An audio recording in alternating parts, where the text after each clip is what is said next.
అందుకని అభ్యంగనం చెయ్యాలంటే నూనెని ఒంటికి రాసుకుని తలమించి నీళ్లు పోసుకోవాలి.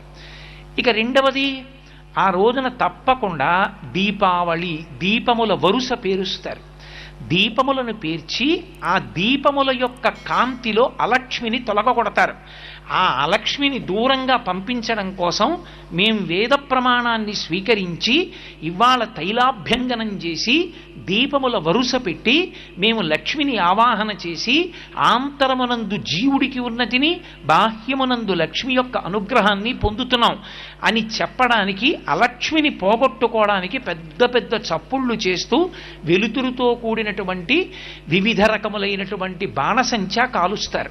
బాణసంచా కాల్చడానికి కారణం నరకాసుర వధ వలన అని లేదు.